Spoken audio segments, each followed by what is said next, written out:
What if we dared to look at the world just as it is?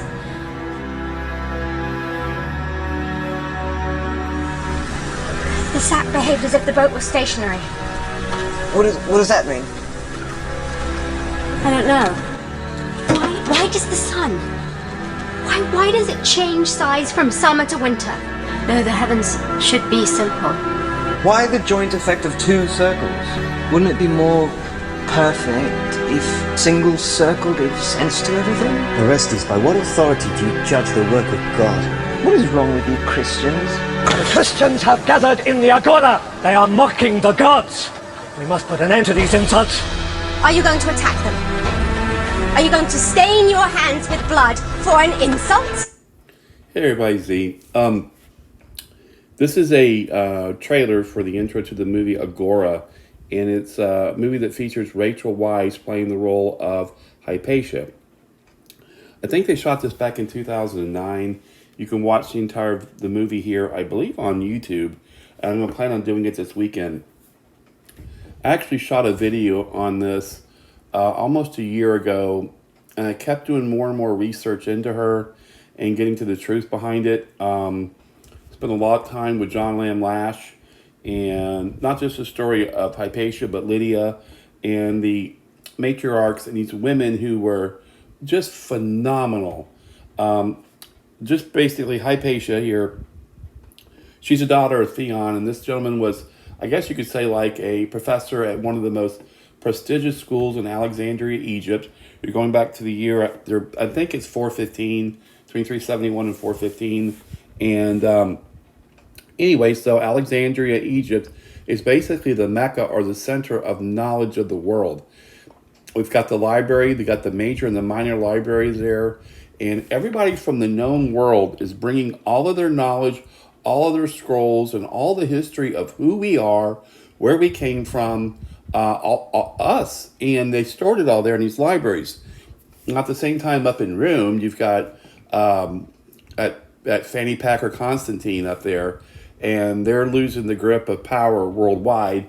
And of course, this is where they've created the whole Jesus silliness nonsense story, and we've got the Christians coming down, and what is taking place here is they can't have Hypatia teaching anymore because she's not going along with the new script of Jesus raising from the dead and drinking blood and eating flesh and walking on water and virgin birth and all this nonsense. And everybody there, the what we call the Gnostics and the people who were in the knowledge, just said, what in the hell is this shit all about?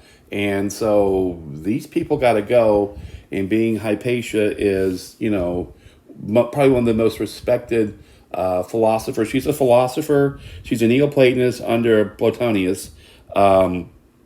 She's an astronomer, a mathematician, and just an amazing woman. So at the time the date was taking place here, she's about 45 years old. I'll assert this, that she's remained a virgin her entire life. She's really dedicated her life to truth and knowledge and wisdom and philosophy, and that's just her passion. And even though it's recorded, a lot of young men had a crush on her because she is absolutely adorable, she remained true to what she loved in life, and she loved to dance as well, and loved, she could play a lot of instruments, and just an amazing, amazing woman.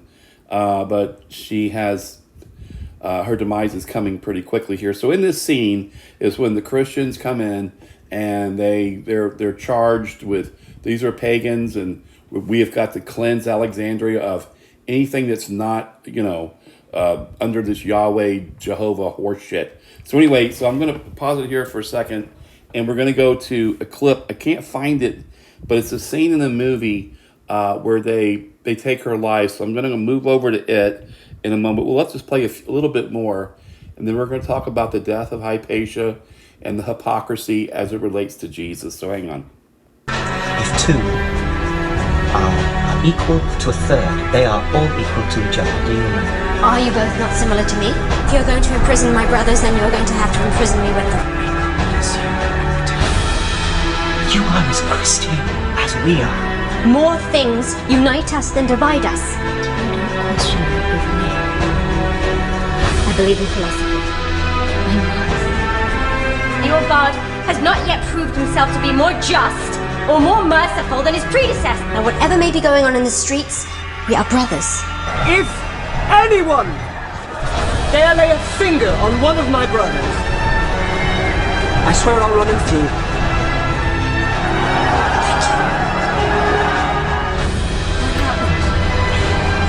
I was a slave.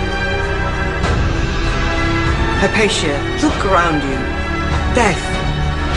Horror. Anyway, I'll pause again before they go to this final scene.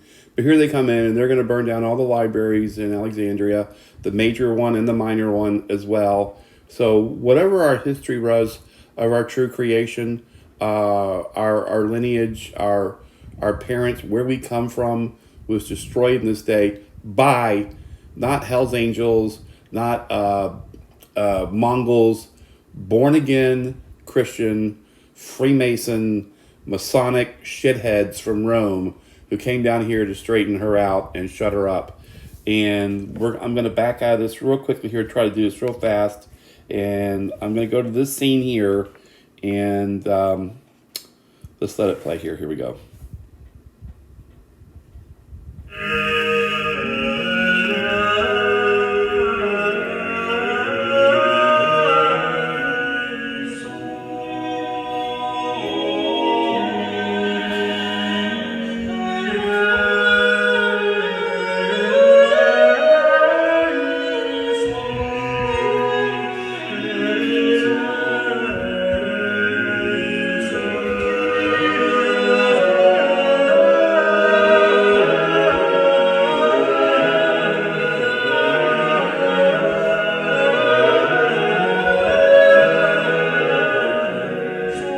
I'm going to pause here. So in this scene, you see the men take her, and this beautiful little, she's still just like a little girl. She's 45 years old. She's still a virgin.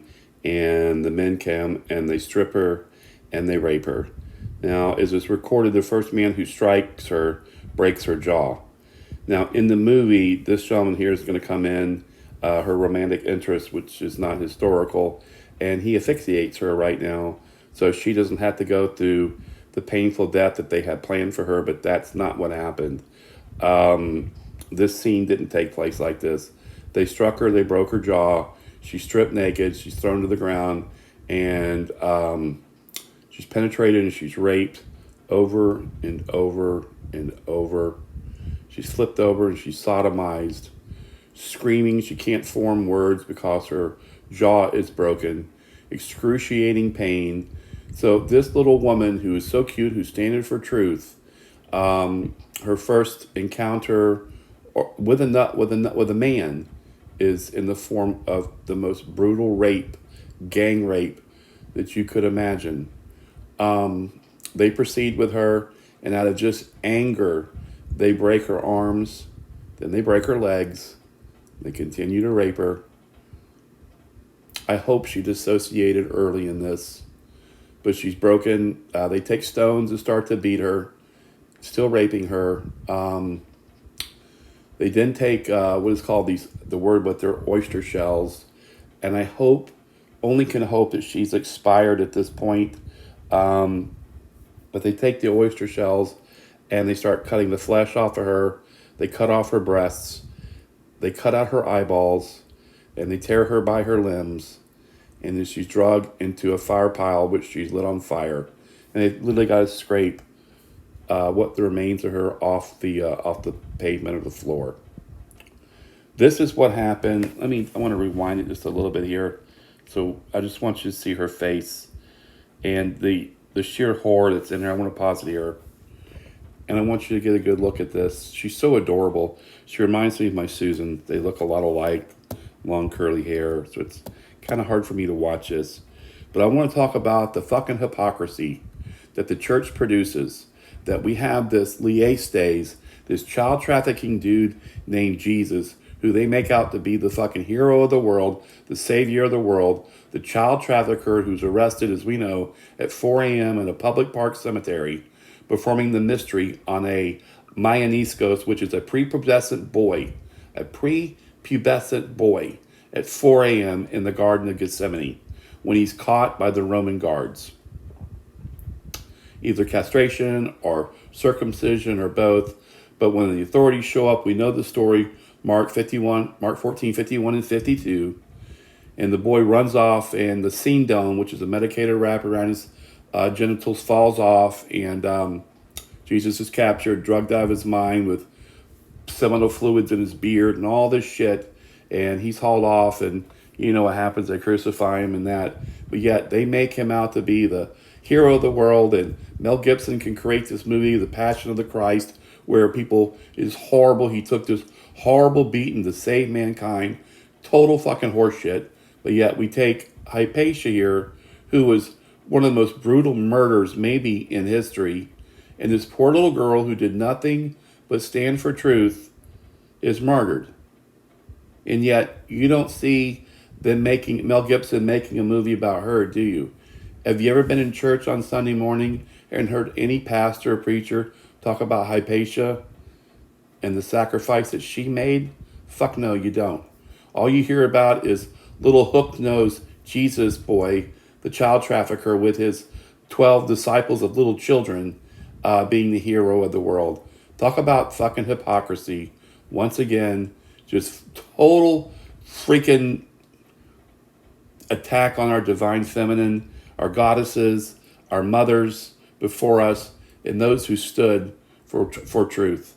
And I want to make sure that her story is told correctly and the sacrifice that she made, and we should honor her. Instead of every Easter, whatever it is, that we honor freaking child trafficker Jesus, we should be honoring her and her sacrifice. Anyway, I know everyone who watches this channel probably knows of Hypatia, and if you don't, maybe watch the movie. I'm going to watch it this weekend. It's going to be difficult for me to do it, but anyway, I want to honor her and the sacrifice and commitment that she made, and I think her story should be told to everyone. Anyway, I love everyone, and I'm out.